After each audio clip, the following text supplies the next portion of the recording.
Ngọt ngào người hứa với tôi câu thủy chung, nhưng sao con tim đắng cay nỗi ê chề. Bao lâu nay tôi vẫn tin, vẫn thương, vẫn yêu, chờ người sẽ đổi thay.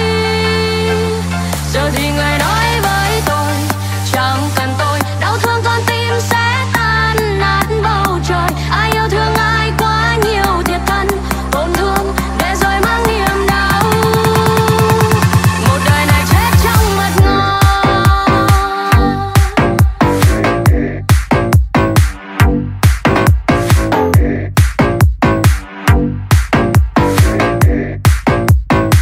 Ngọt ngào người hứa với tôi.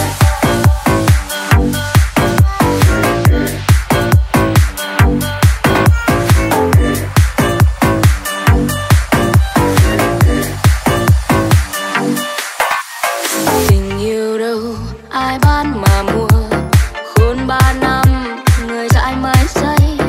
Mật ngọt thơm giết chết rồi thôi, sâu bên trong toàn